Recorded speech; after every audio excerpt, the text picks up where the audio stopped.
Hello guys, hi, how are you? Good morning. રવિવારનો દિવસ છે અને બહુ જ મસ્ત મજાનો આજનો દિવસ છે. નવરાત્રી નજીક આવી રહી છે તો આજે અમે શોપિંગ કરવા જઈ રહ્યા છે રાણીનો હજીરો જે અમદાવાદમાં આવેલો છે. તો ચલો આજે અમે તમને એની શેર કરાવીએ અને ત્યાં શું શું વસ્તુઓ મળે છે એ બી અમે તમને આજે બ્લોગમાં બતાવીશું. પહોંચી ગયા છે જવા રાણીનો હજીરો. કેમ કોમલબા? રાણીનો હજીરો ટાઈમ મળે તો રતનપોળ રસ્તો રતનપોળ જાય છે અને આ રસ્તો માણેક ચોક. અહીંયા મળે છે બધો માતાજીનો શણગાર.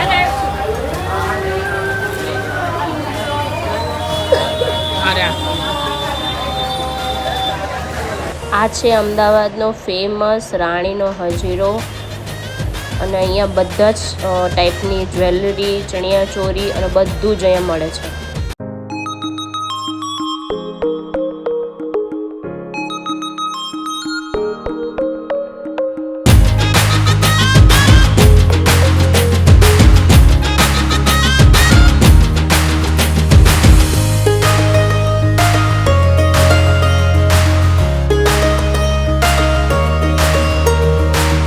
અહીંયા બધા જ પ્રકારની ઓક્સિડાઇઝ જ્વેલરી હોય છે જે નવરાત્રિમાં યુઝ થાય. બધી ટાઈપની જ્વેલરી અહીંયા મળે છે. બહુ જ સરસ ક્વોલિટી પ્લસ ડિઝાઇન બી બધા જ કરતાં અલગ અલગ હોય છે.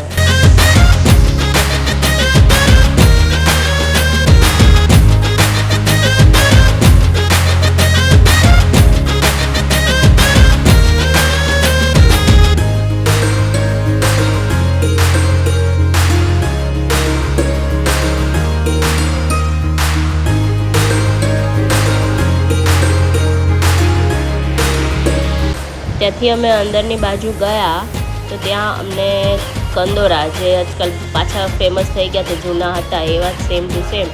અને આ બધી જ ઇયરિંગ્સમાં કોઈ પણ ઇયરિંગ્સ લો ફક્ત 100 રૂપિયાની MRP હતી તેમાં.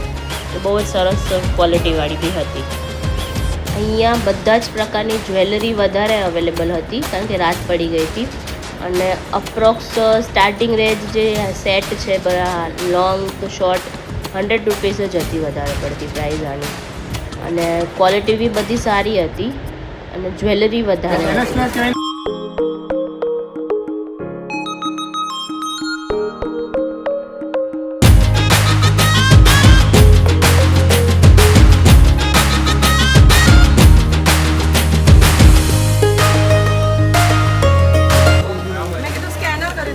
સેટ છે કમર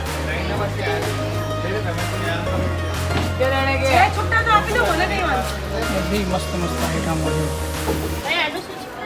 છે. કેવો લાગે બતાવું? મારા મને ત્રિશાનો પૈસા ને તારા માપનો નહીં, માપ જ માપી લો તું બતાવી દઉં, ચેક થઈ જાય તારે.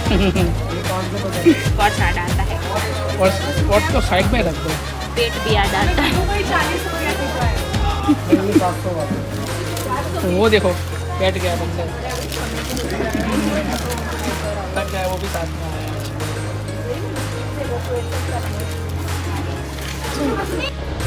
અહીંયા કિડ્સની ચણિયાચોળી અવેલેબલ હતી જે અમે જોઈ, જેના માટે અંદર અલગ શોપ હતી ને બહાર ખાલી મૂકેલી હતી.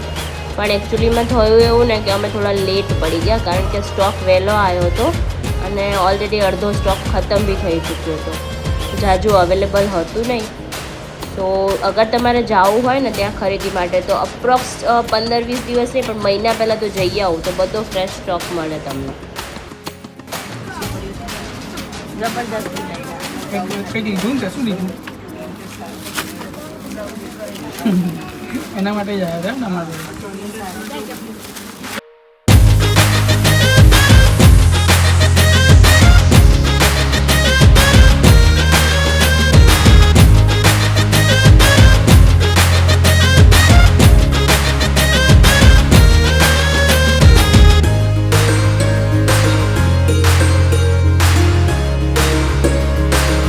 આ જગ્યા પર બી ઇયરિંગ્સની ક્વોલિટી પ્લસ ડિઝાઇન બહુ અલગ અલગ બહુ જ સરસ સરસ હતી અને એ બી એકદમ રિઝનેબલ ભાવમાં હતી અને સારી હતી. અને આ એક મેં ત્યાંથી શોપ કરી.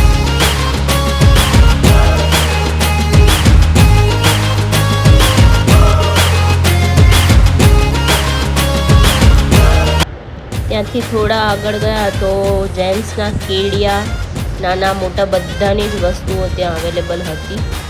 અને આ હું ત્રિષા માટે ચણિયાચોળી જોતી હતી પણ એમની પાસે સાઇઝ જ અવેલેબલ નથી, કારણ કે ત્રિષા છે ને એ નથી બહુ નાની કે નથી બહુ મોટી, એટલે મોસ્ટ ઓફ જગ્યાએ સાઇઝ ખતમ જ હતી એના માપની. અને બાકી તો આ વાળી જોઈ એના સાઇઝમાં પણ હતી પણ બહુ ગમી નહીં, કારણ કે મેરેજ અપ્રોપ્રિએટ વધારે હતી, વેડિંગ માટે જ અવેલેબલ લાગતી હતી.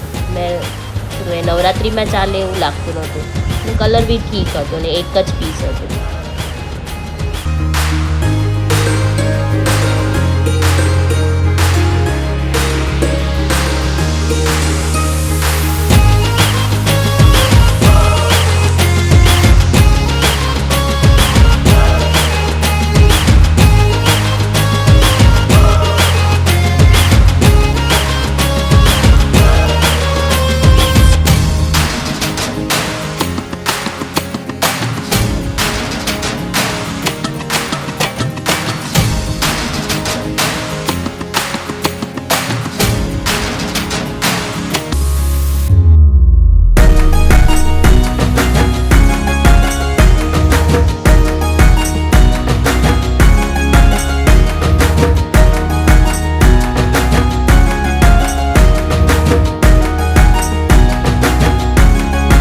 આ શોપ ઉપર બધી જ જ્વેલરી બહુ જ સરસ હતી અને સ્પેશિયલી હેન્ડમેડ હતી.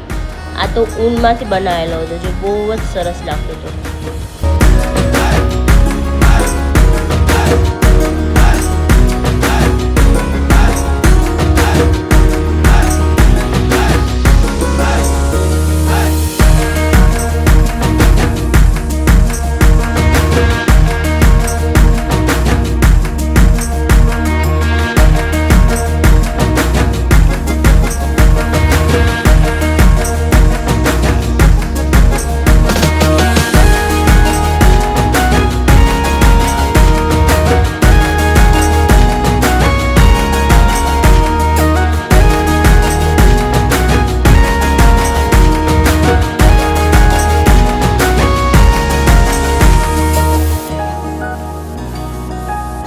A few moments later.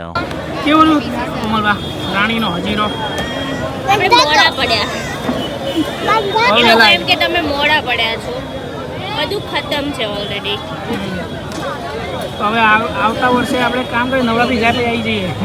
મહિનો પહેલા આવવાનું. શું કરવા અહીંયા જમવા આવ્યો? મમ્મી નથી અડુસી બનાય ને પેલા શું મંગાવ્યું? પાવભાજી ચોળે સડક. કોમલબા કેટલો ટાઈમે આવ્યા આપણે માણેક ચોક? छाछ पापड़ ये ने 6 મહિના થઈ ગયા. 6 મહિના આપણે આવ્યા. बेरो का दो छाछ आओ दो અહીંયા તમને શું ભાવે સૌથી વધારે? પાવભાજી ને પુલાવ બેસ્ટ. સેન્ડવિચ સેન્ડવિચ સારી છે પણ એ સેમ પ્રાઇસમાં જ મળે એટલે એના કરતાં પ્રિફર પાવભાજી પુલાવ કરે.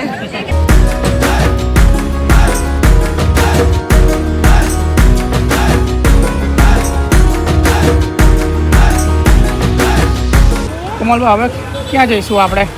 મેં સામને તો દેખો એકવાર. રતનપોળ. તારા માટે લેવું છે કુર્તો બેટા? કુર્તા લેવા, કુર્તા ને બધું જોવા માટે. રતનપોળમાં એટલું બધું કલેક્શન સરસ મળે છે. ઓકે તો ચલો રતનપોળ. રતનપોળ જવા માટે જવું પડશે. આ બાજુ રસ્તો જાય છે માણેક ચોક અને આ રસ્તો જાય છે રતનપોળ. ચાલો રતનપોળની શેર કરીએ. આવી ગયા છે અમે રતનપોળ માર્કેટ.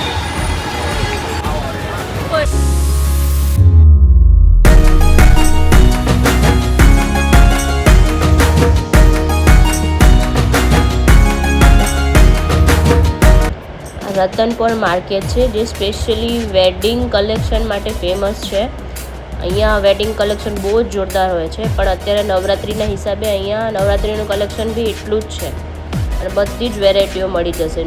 બોયઝની, ગર્લ્સની, જેન્ટ્સની, લેડીઝની બધા ટાઈપની હોય છે. અને અમે અહીંયા સ્પેશિયલી હેતુના કુર્તા માટે આવ્યા હતા જે અમે આગળ લીધેલો છે એક કુર્તો.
એરપોર્ટથી અમે બહાર નીકળ્યા તો સીધા અમે આવી ગયા રિલીફ રોડ, જ્યાં રાત્રે બી ફૂલ ટ્રાફિક જોવા મળ્યો. અને પછી અમારે જવું હતું ત્યાંથી ભદ્રકાળી મંદિર. તો ચલો ભદ્રકાળી મંદિરના તમને અમે દર્શન કરાવીએ. અમે બધી ખરીદી કરીને પહોંચી ગયા લાલ દરવાજામાં આવેલા ભદ્રકાળી મંદિરે દર્શન કરવા. આ મંદિર બહુ જ જૂનું છે, તો ફેમિલી સાથે અમે એ મંદિરને બી જોવા ભદ્રકાળી આવી ગયા છીએ. તો ચલો અમે તમને એમના દર્શન કરાવીએ. આ ભદ્રકાળી મંદિરનો મેઇન ગેટ છે. મંદિર બહુ જ સરસ છે અને બહુ જૂનું છે. આ મંદિરની સ્થાપના અમદાવાદના રાજા અહમદ શાહે કરી હતી, જે બહુ જ સરસ મંદિર છે. અને કહેવાય છે કે અમદાવાદમાં માતાજીનું ગઢ કહેવાય છે. તમે કોઈ પણ કાર્ય કરો સારું તો આખા વર્ષમાં તો આ મંદિરે તો દર્શન કરવા અવશ્ય આવવું પડતું હોય છે. બહુ જ સરસ પ્રતિમા છે માતાજીની, જે જોઈએ તો આપણે એમને નિહાળતા જ રહીએ છીએ. અને અહીંયા પ્રોગ્રામો બી બધા સારા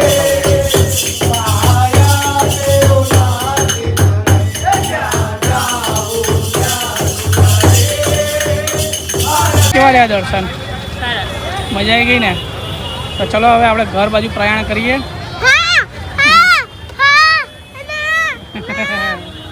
A few moments later.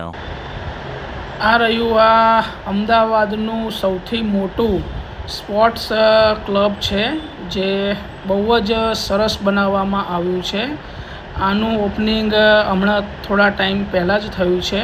આનું નામ છે વીર સાવરકર સ્પોર્ટ્સ ક્લબ અને બહુ જ સરસ છે. અંદર બધી જ પ્રકારની સ્પોર્ટ્સની એક્ટિવિટી કરાવવામાં આવતી હોય છે. તમે જોઈ શકો છો, બહુ જ વીર સાવરકર સ્પોર્ટ્સ નારણપુરામાં આવેલું છે. જબરજસ્ત ખર્ચે બનાવવામાં આવ્યું છે.